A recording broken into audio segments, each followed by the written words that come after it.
hard for us to remember when we were simply a soul, hanging out in the universe, enjoying our experience, looking down at this planet Earth.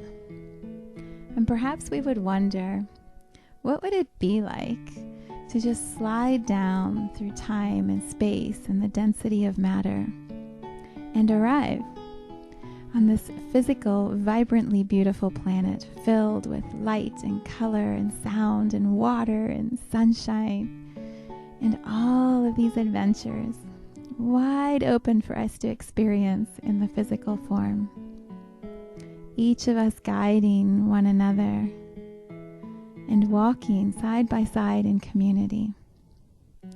What would that journey be like? Welcome to Healing Our Souls.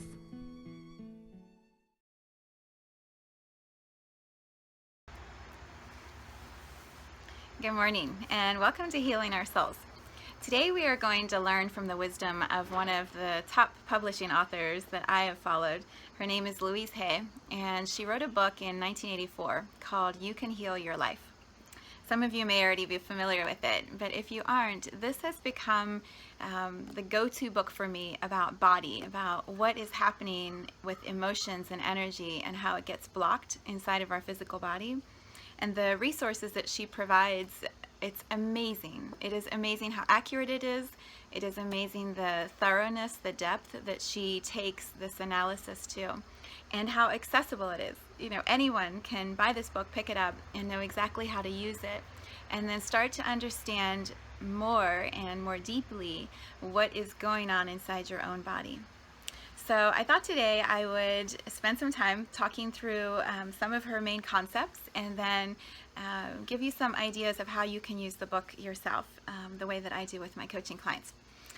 So first we start with some facts about this woman. This woman named Louise Hay. She is 90 next week, 90 years old, and she started her journey like many famous authors do, with not a lot of money, not a lot of support, a lot of abuse in her life, physical, sexual, emotional, and a lot of separation. I think many people who have successful journeys that invite people to listen to them have a lot of pain and wounding that they've worked their way through. And in that working through their stuff, they get so clear on where your actual power is, where your heart sits, what your soul is here to teach. And that's why we resonate with their stories. They touch us. We have places that match what they're sharing. And so there's a connection that happens when you read a story about someone who has also suffered. Doesn't mean I think everyone has to suffer, but a lot of the authors, that's where their strength comes from in their books. So Louise Hay, she's a motivational author. She's the founder of Hay House Publisher. They have printed, it says 300 books, 450 audios with 130 authors. It is a big business, and she founded it herself in 1984 because she wanted to print her own book, which is often how success arrives. You know, it's something in our space that needs to have action, and as we follow that action, there comes the abundance and the success. Yeah, she also has a Hay House radio network, so if you're looking for inspiration and podcasts and audios, I would highly recommend checking out their programs and seeing what resonates for you. So it's interesting. You know, I don't want to get too much into the story of what her story is. I'm not representing her book or an advocate for her in any way, except that I completely admire her. So I would encourage you to get the book for yourself and read her story. But what she found in her journey was that all of the anger and resentment from her childhood pain, which many of us have had, when you hold on to those stories, and I've talked about this before, and you lock them in and you hold on tight, or you ignore them, you shove everything down and you don't want to look, and you're running the other direction so you don't have to be with the pain that is inside your body, we start to disconnect from the body. We find ways to ignore or abuse or neglect or criticize our physical body because it's running the track that we developed when we were children. And so the body eventually becomes filled up with, all of this toxicity and anger and emotion that gets stuck and blocked and can't move. And when that happens, the physical form is going to work its way around the energetic block, and it's going to create what she calls dis-ease. Not ease in your body, but dis-ease, which is disease and illness. And when we ignore it and don't deal with the beginning symptoms of the disease, it gets bigger and it gets stronger. And then eventually perhaps we have a little more discomfort and we go to a doctor and we try medicine and we, take things that can start to soothe the symptoms, the pain, but we don't go to the root of it, which is emotion or energy that is blocked. And then the disease gets bigger and it takes over more of our body and it creates more of a disruption in our lives to say to us, pay attention, listen to what is happening inside this physical body. And it becomes this cycle that gets larger and larger and turns into more and more serious versions of the illness. So when she started writing her book in 1984, she had been told that she had incurable cervical cancer. And she says in her autobiography, she believes that the cervical cancer was because the cervix is what holds that feminine invasion or pain, right, of rape or sexual abuse. And so of course for her that is where she would hold the resentment and the anger in her body, and that is where the cancer went. And so when she heard that news, she said, a shock, right, of course, this is what the doctors are telling me, it must be true. But her training up until then had been that your thoughts control your body, your thoughts control your life, your thoughts create the reality that you're living. And so she turned inward and she spent 3 months doing forgiveness work, reflexology, nutritional changes to her diet, meditation, therapy, allowing space for the emotions and the energy to start to move. And from her accounts, the cancer was cured within 6 months. And she's still alive and she's 90 years old. So there is a lot of truth to what she started exploring in her own journey. And lucky for us, she decided to put all of that into a book and analyze organ by organ, body part, illness, all of those in chronological order. She goes through this list of how your body metabolizes energy and emotion into a physical illness, how those blocks play out in your life. So I'm holding her book, which is why I keep looking down. I would like to read to you her philosophy because I think it's so wise. It's so wise. There may be 10 lines. So she starts the book. It says, "Some points of my philosophy. We are each responsible for all of our experiences. Every thought that we think is creating our future.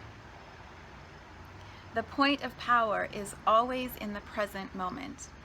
This is what I practice and preach every day. All we have is now, right here, right now.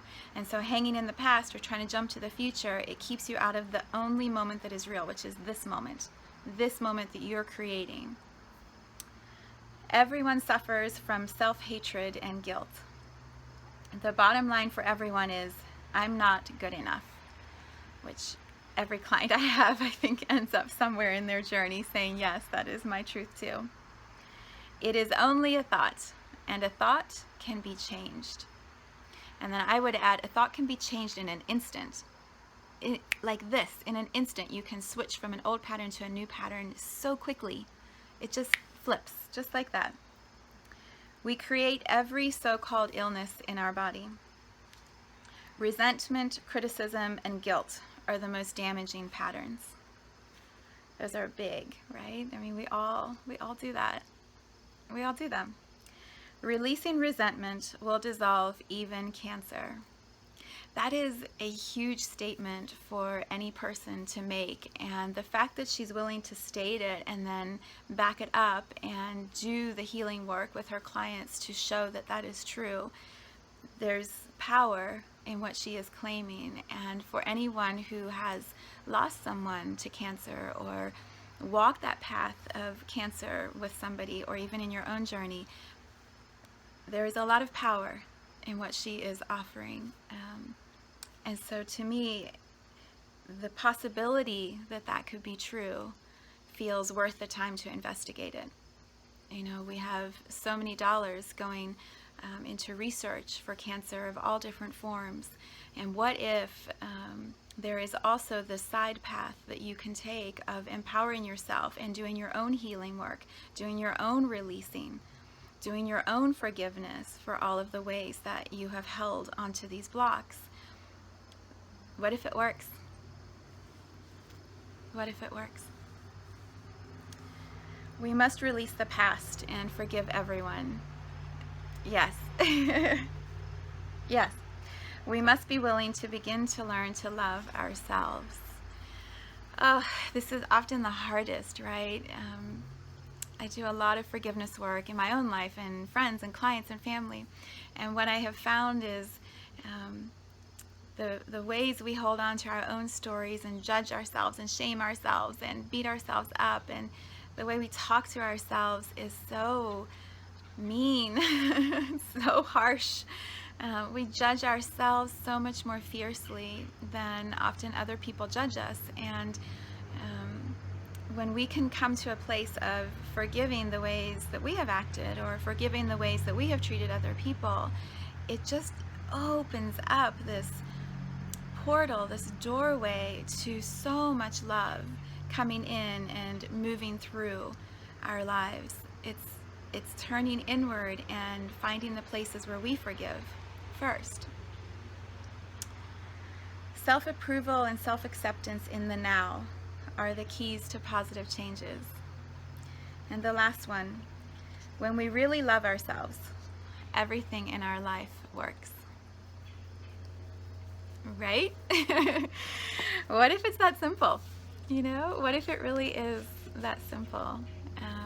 I have found this to be true for myself. I have found this to be true in session after session with clients. When we find a place in ourselves to say, yeah, okay, I didn't know that then. I screwed up, or I might not have done it in the best possible way, but I'm learning and I'm forgiving myself. And in that space, I can open up room to create something new, to offer more love to other people and then receive more love back. It's amazing how love multiplies when you begin with loving yourself. This is what she has to say about self-love, and I'm not going to read the whole book. There are just some parts that are too good to not read to you. She says, when people come to me with a problem, I don't care what it is. Poor health, lack of money, unfulfilling relationships, or stifled creativity. There is only one thing I ever work on, and that is loving the self.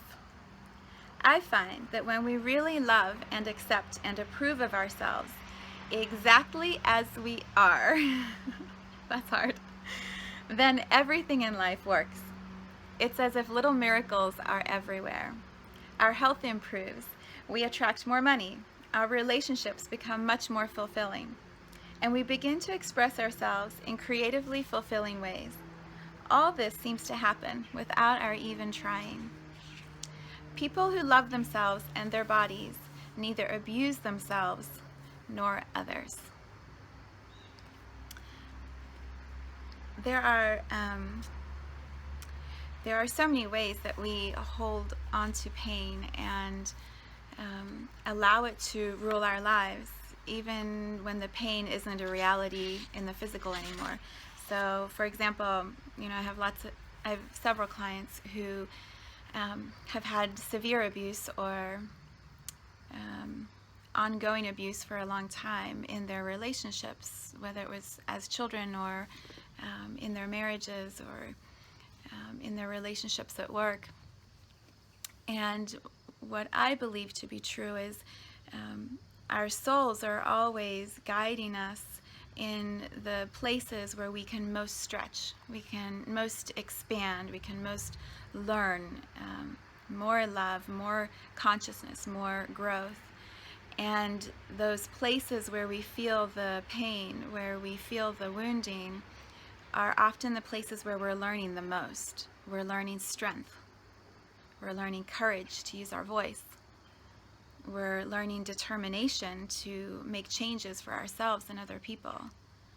We're learning clarity of who we are and why we're here and what we want to do with our time, what experiences we want to create. And so there's a way that many people will hold on to this belief that they are victimized by those stories. And some of them are horrible. People do horrible things, and I don't approve or condone that those are good experiences.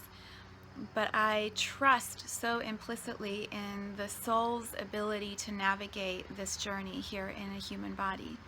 And so the soul is only going to call towards it what it most needs to grow and stretch, even if it looks terrible. The power that Louise Hay talks about in this book is for us to each become empowered, to become supported in looking at our own stories, in looking at our bodies and exploring how our bodies hold pain, hold stories, hold judgment, hold victimization, hold resentment. And so when we are empowered to do that for ourselves, when we can take this book, for example, as I'm going to show you, and work through the places in our bodies where we're stuck, we change the stories. We are no longer the victims then to the things that happened that we wish hadn't happened. And so sometimes in our journeys that requires support, right? And that's why people reach out for coaching or start meditating or go to group events, or, you know, there's so many resources and modalities for providing support. But what she offers in this book is your own roadmap to healing yourself, which is incredible. That's an incredible opportunity for one book, for you to sit down with one book and go, okay, let's really look at this journey that I've taken so far. Let's really understand what my body is saying, how it's been trying to talk to me, and where I've been ignoring it or pushing it away. As a parent, holy wow, this book is such a powerful resource. Mine is dog-eared and tagged and notes all over, because our children, they use their bodies in the same ways we do. So when there's an emotional block or a place that they're stuck, their body is going to manifest that and show it as illness. And so as parents, it's easy to go, well, let's go to the doctor. Let's, get some medicine. Let's try these other things. But pausing and showing your child, okay, here's this resource. When I look at it, it tells me this is what's going on emotionally with you. This is where you might be feeling some pain. Does that feel true to you? Could we look at what's happening at school? Can we look at what's happening with your friend? Is there something mommy or daddy did that upset you or hurt you, or something your sister or brother did?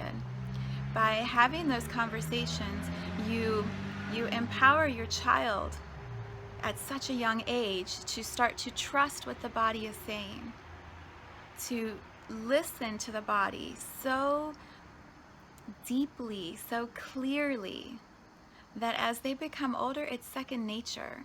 And that is when this world is just going to change so quickly, because our children as adults will look at illness differently, will trust and flow with energy and emotion in such stronger ways. And then perhaps disease eventually is eradicated. There is no longer need for disease, because we're all in flow with our own energy and our souls. I know that is a crazy thought, but I feel like it's true. I feel like that's the way of the future, and it's super scary for big drug companies and doctors and healers. But what if doctors, with all of their wisdom about the body, can start to create ways for bodies to be stronger? What if we focus on health and wellness instead of disease? Whoa, what can we do then? How the brain can be used, how bodies become stronger and healthier. What if we're focusing that direction instead of trying to clean up the emotional places that are messy? So that's my big philosophy idea. What she says in here, which is definitely the way that I practice in my own life and with my children and with my clients, awareness is always the first step to change. Let me say that again. So powerful. Awareness is always the first step to change. So when we are numb or tuned out or disconnected or so busy that we don't have time to listen to what our bodies are telling us, we aren't in alignment. We aren't noticing what's happening, and so we go into default patterns. We go into the things that we learned when we were little that are just our ways of moving through the day. Pausing and bringing awareness to your body absolutely changes everything, because once you know, you can't unknow. Once you feel what's happening inside of your legs or your arms or the pain at your back or the thing on your shoulder that makes you hunch over, whatever it is that your body is feeling, once there's awareness, you can't unknow that or not notice it anymore. And so it's a place to begin your own empowerment, right? You can start to then track patterns. You can see how often those symptoms show up, or what happened right before the symptoms showed up, so that you can see the correlation emotionally, energetically. What was going on when that thing manifested in my body? And then you can start to play with ways to tune in and shift it. So my go-to is always meditation, and it's what I tell everyone. Stillness, like sitting and quietly just feeling your body, noticing, paying attention to your feet, your legs. I don't want to go through the whole body, but literally just paying attention to it gives you space to feel what's there, and then decide if you want to go look for the details. So from that, there's inspired action. One more thing. The one thing she says that I love is focus on what you do want, not what you don't want. So many of us say, I don't want to be sick, I don't want to be tired, I don't want to be fat, I don't want to be weak, I don't want to be angry, I don't want to be resentful, I don't want to be hurt. But unfortunately, when we say those words, that is what our attention is then placed on. So we end up creating every one of those things that we said we didn't want, which sucks. Totally sucks. So what she describes is exactly what I was saying about my vision for healthcare. What if we start focusing on the things we would like to experience? So I experience ease. I experience joy. I experience well-being. My body is strong. My body is healthy. My body is vibrantly alive. My body is energized. My spirit and my body and my mind are flowing and connecting and talking to each other. Those simple changes in the words create thoughts, and thoughts create reality.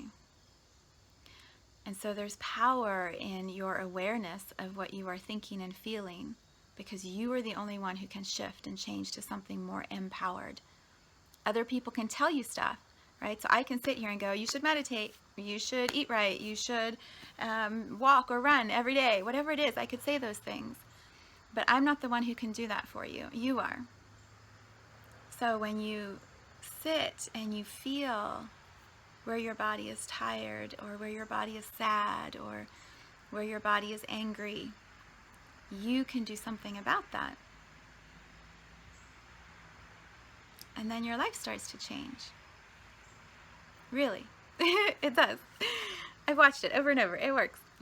Her book is, it's so well written, and it's inspirational.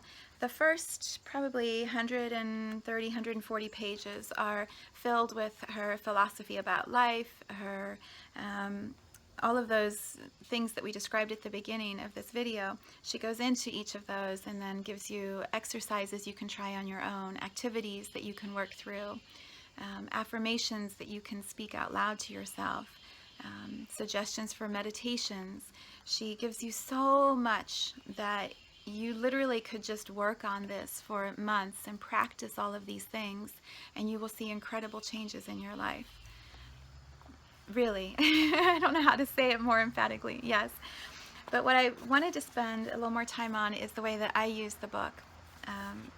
At the back of the book, there's this, I don't know, 100 pages perhaps, maybe not that many, 60 pages, where she lists in a chart format the problem, the symptom, the illness, the probable cause, what emotionally or energetically could be going on in your body that is creating that illness. And then on the right, she has this new thought pattern. So if our thoughts create our reality, and our physical body is our reality, and our physical body is ill or feeling contraction or tightness, changing the thoughts allows room for that body to relax, to open up, right? To start to feel more energy moving.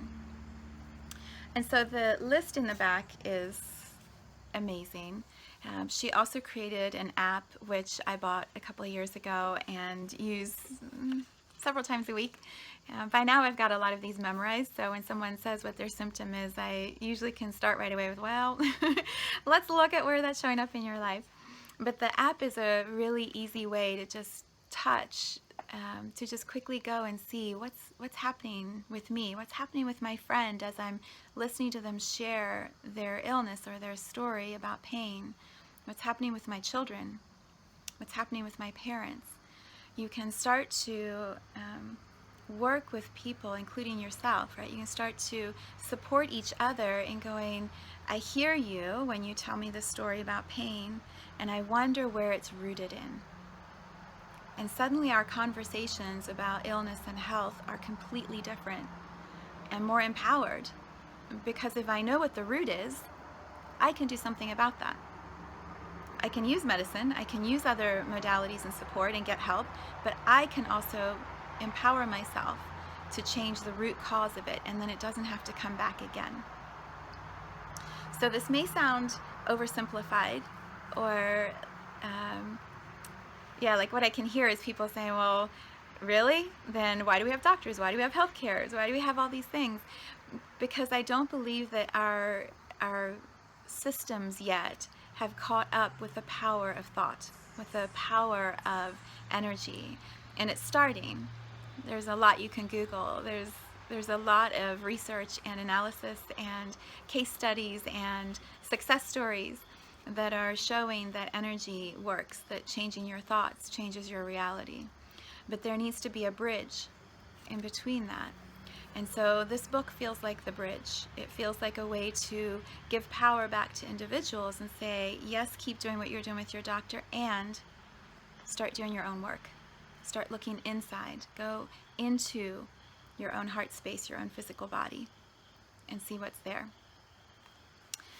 So the way that I use this, it's so funny. I want to just tell you like every single thing and what it all means and how it ties back. But what I'll do is share how I use it with my clients and maybe give you a couple examples.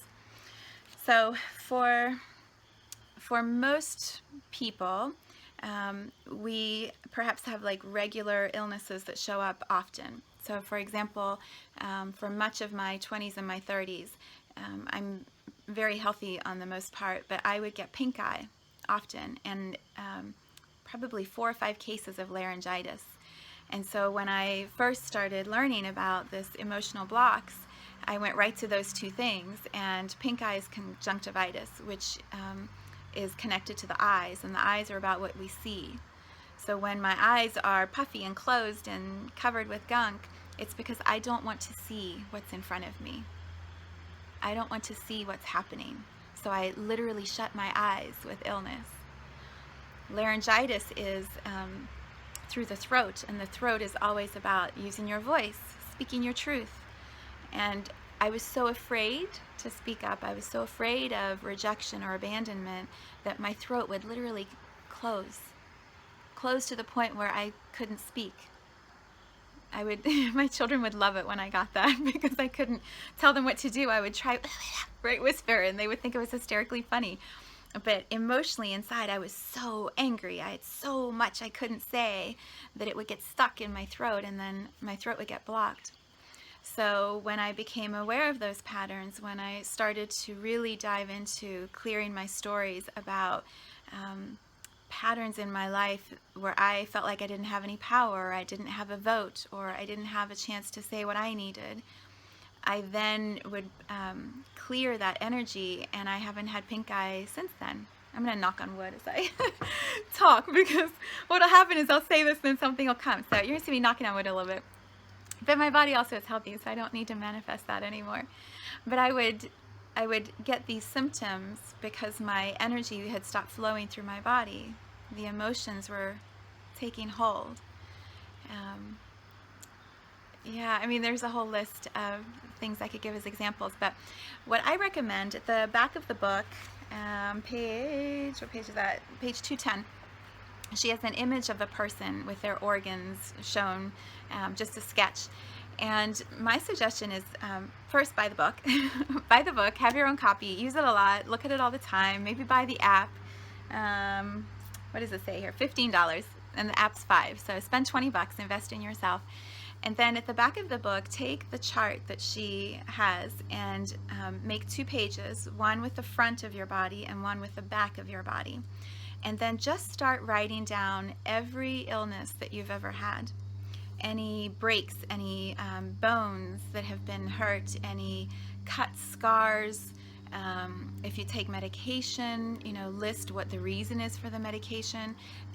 Make a road map, a body map. Go through your history, your own patterns, and write down all of the times and the places where you have gotten sick in your body. And then maybe put the age by it. So how old were you when that was going on in your life? This is what I do. Usually with any new client, I'll say, okay, here's this chart, fill it out, send it back, and then I'll go through it and I'll use the book and I'll map out, like, okay, at age 4, you had earaches a lot. Earaches are about covering your ears, not wanting to hear what is going on around you. Many children get earaches. It's because they're little and they don't want to deal with the grown-up stuff that often is brought up around them in their family. When parents are mad and angry or yelling or picking at each other, children feel that. They know that, and they just want to cover their ears. And so because they don't know how to stop the noise, they create this block inside their body where the ear stops listening. And so track, like, did you have earaches?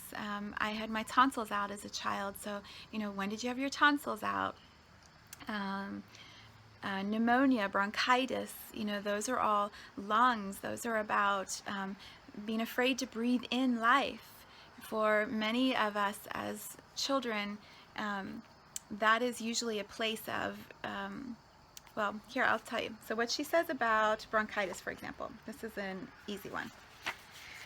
Bronchitis is,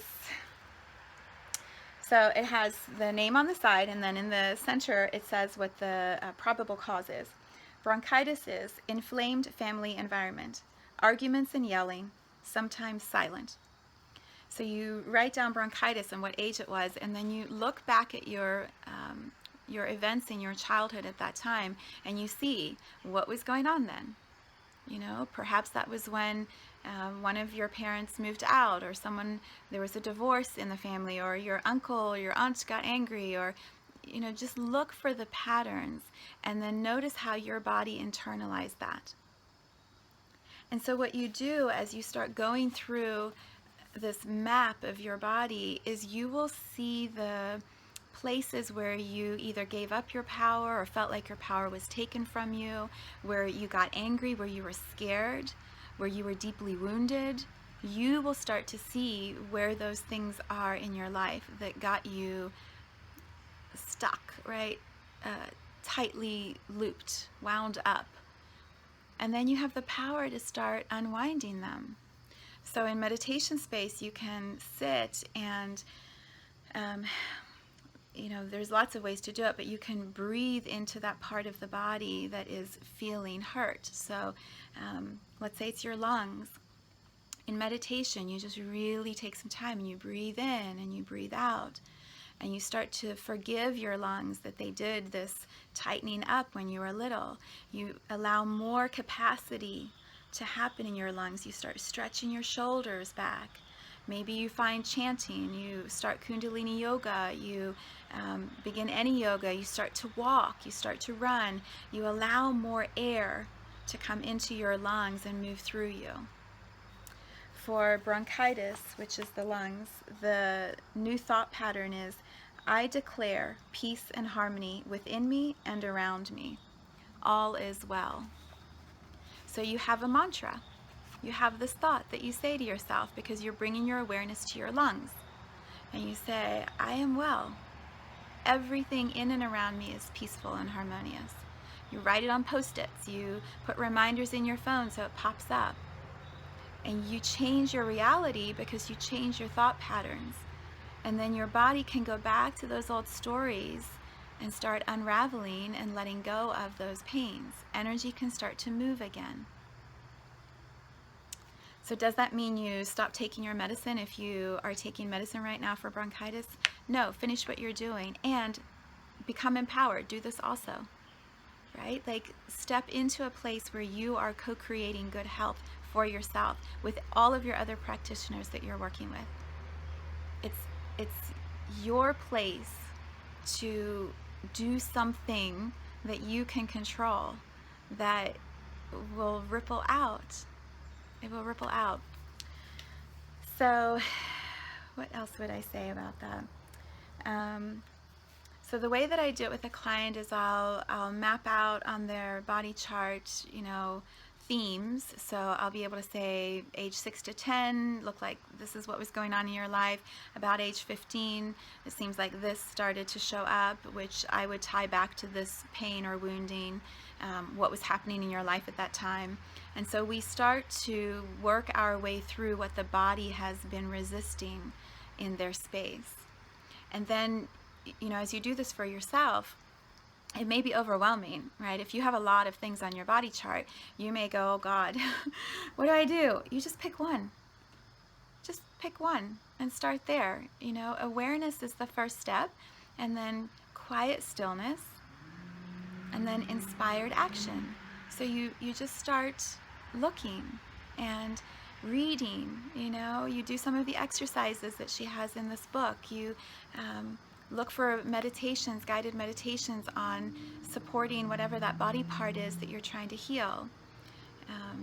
The heart is often the scariest or the hardest, right, in quotes, for people because it feels so tender, it feels so neglected or wounded or forgotten. So maybe that's an area that you go, yeah, I'll go all of these on my own, but that's one where I really want to sit with a friend and talk about it, or talk to a coach, or do an acupuncture session and say, focus on my heart.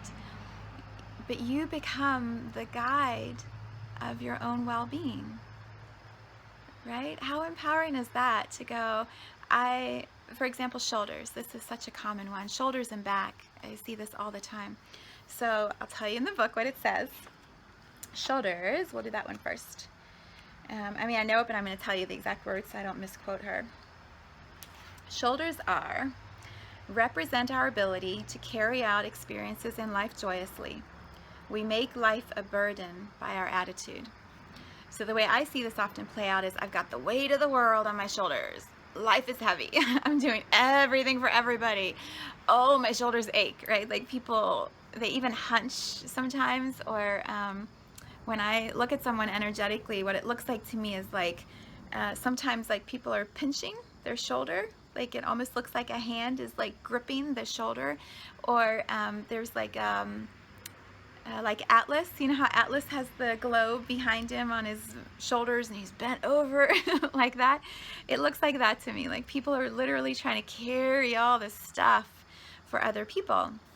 And so the thought pattern is, I choose to allow all my experiences to be joyous and loving. So yes, and what I would suggest is look at who you're carrying on your shoulders. Look at what responsibilities you have accepted, because it wouldn't be in your energetic space unless you allowed it or gave permission for it. So what experiences have you accepted the holding of? And then start to unravel that. So many of us will do this for our children or for our spouses, right? We'll say, oh, I'll carry that for you. Oh, even though I don't want to, I'll hold that thing that you want me to hold. There's actually such power in that person holding it for themselves. There's something for them to learn from that. So when we take it on for them, we actually rob them of the opportunity to grow and do their own stretching and expanding and healing. So we could sit with them perhaps once we have this awareness and go, I realized I do this thing where I worry about you all the time, and I want to make sure that your schedule is going the way you want it to. So I try to do 20 different tasks around the house to make sure that you have enough time in your schedule to do what you want. And so it feels really heavy. I don't really want to do all those things in the schedule. So can we talk about it? Right? So you own your responsibility. You created it. You've been doing it. And here's the pattern that you've noticed. And here's how it's showing up in your body. By the way, when you use your body as a way to tell someone truth, they can't argue with you. So what do they say? No, your shoulder's not hurting. That's not true. Of course, you know if your shoulder's hurting. Nobody else does. So when you say, my shoulder hurts and it feels like it's connected to this pinching that I feel you doing because I'm not doing what you want me to do when you want me to do it, they can't argue with that because it's your body speaking truth.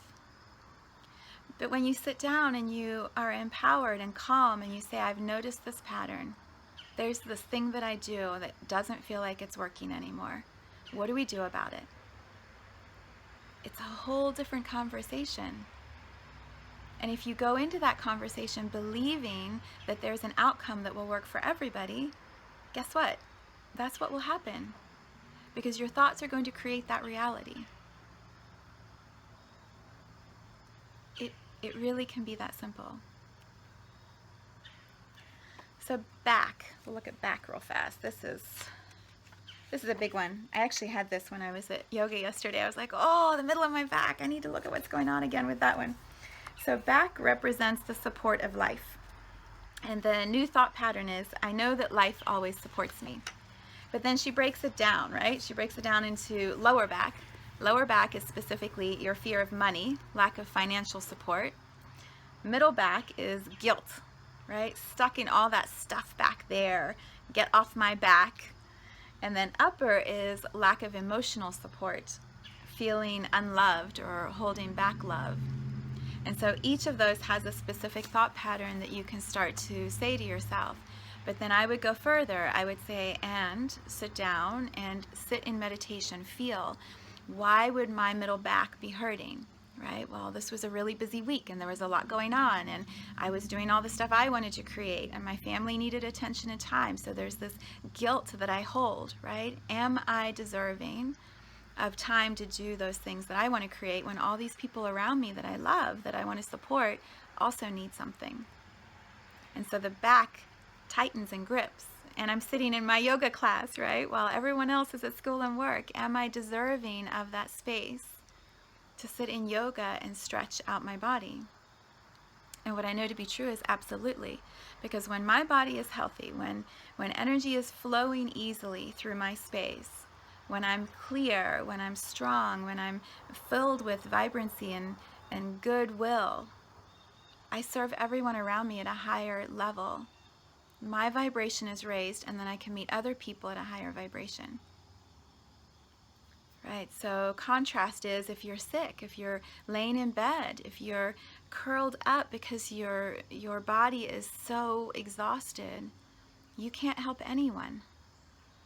You can't. Your body needs your attention so much it won't let you give attention to other people. It won't let you create because it's holding, gripping, So this work with the body, it's so important, and also it has such power to change communities, to change families, to change school systems, teaching our children to listen to their bodies, to flow with what their bodies are telling them that they need. Drink more water, rest, go play outside, run, move. If we learn to listen to our bodies, we're going to become more and more vibrant, more healthy, more full of creative energy. And when all of us are doing that, just think, if everyone's running at optimal performance levels, this world could create things that have never existed before because our creative juices are moving and flowing. Yeah, so there's so much more that I would say, and also I've gone longer than I thought I would. Play with it. You know, it's like anything else that I share in these Healing Our Souls sessions and, you know, in my meditations is trust yourself. Trust yourself. Try things. If it works for you, great. If it doesn't, try something else. You know, find ways and tools that make you stronger and healthier and enjoying this journey of life. It's not meant to be a hard, painful struggle. So if we go in and we start to clear these blocked places, anything can happen. Anything is possible. You can create a life that will amaze you. So I wanted to end with this poem in the middle of the book. It's literally in the middle of the book, and I've read it so many times that my book like falls open to this page. I found this book, let me think when that would have been, 2008? Yeah, it was a long time ago, and at the time I was going through separation and divorce, and starting full-time work after being home with my children, and so there was a lot of turmoil in my life. And I remember, and I wasn't meditating. I didn't really even know about meditation at the time. I wasn't taking good care of my body. I was just powering through, getting things done. And I remember reading this poem. It feels like a poem to me, but it's affirmations. I remember reading it, and it stopped me in my tracks, and I went to work and I printed a copy of it, several copies, and I put one in my planner, one at home in my journal. I cut one in half and put it up on my vision board for that year, and then I took it to the next year's vision board, and I read it over and over and over and over again, and I eventually memorized it, and I just saw it when I opened the book back up again. It fell right to that page this morning, and so I want to read it to you as confirmation, as validation that your thoughts create your reality. At the time that I read this the first time, I had no idea that I would find this place of peace and happiness. I read it again this morning. I was like, oh my gosh, like every single thing that I spoke about in this, that I sent out into the world as an energy that said, give me this thing, show me a way to this thing.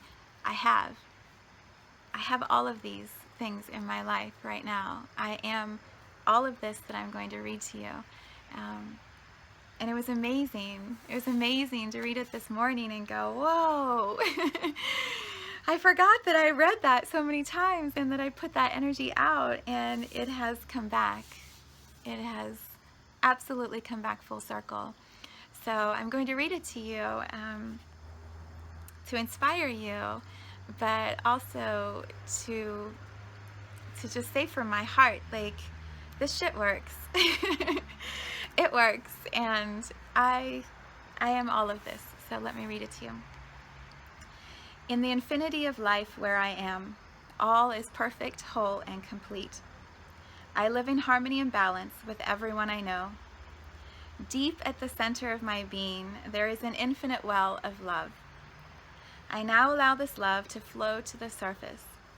It fills my heart, my body, my mind, my consciousness, my very being, and radiates out from me in all directions and returns to me multiplied. The more love that I use and give, the more that I have to give. The supply is endless. The use of love makes me feel good. It is an expression of my inner joy. I love myself, therefore I take loving care of my body. I lovingly feed it nourishing foods and beverages. I lovingly groom it and dress it, and my body lovingly responds to me with vibrant health and energy. I love myself, therefore I provide for myself a comfortable home, one that fills all my needs and is a pleasure to be in. I love this part so much. I fill the rooms with the vibration of love, so that all who enter, myself included, will feel this love and be nourished by it. I just have to pause to say, my husband and I, when we bought this house, we weren't married, and I remember saying to him, I want this home to be a place where people gather, a community center where our children's friends arrive and play and hang out, and we have people over, and I have retreats, except I didn't know at the time they would be retreats, but I said, I just want this house to vibrate with love. And it does. It does. It is a tangible feeling. And yeah, you can do that. You can create that for yourself in your home. Let me read that part one more time. I fill the rooms with the vibration of love so that all who enter, myself included, will feel this love and be nourished by it. I love myself, therefore I work at a job I truly enjoy doing, one that uses my creative talents and abilities, working with and for people I love and who love me, and earning a good income. I love myself, therefore I behave and think in a loving way to all people, for I know that which I give out returns to me multiplied. I only attract loving people in my world. That's awesome, right? That's so awesome. We don't need the contrast because we're so filled up with love. We don't have to attract people towards us who aren't loving. I only attract loving people in my world, for they are a mirror of what I am. I love myself. Therefore, I forgive and totally release the past and all past experiences, and I am free. I love myself. Therefore, I live totally in the now, experiencing each moment as good, and knowing that my future is bright and joyous and secure. For I am a beloved child of the universe, and the universe lovingly takes care of me, now and forevermore. All is well in my world. If you take nothing else from that, just keep the last line. All is well in my world. And just say that every day. But still buy the book and still buy the app. Yeah, it is, it can be life-changing, so it's fun to share it with you. All right, we are complete. Thank you for hanging out with Healing Our Souls today, and I will see you next week. So much love.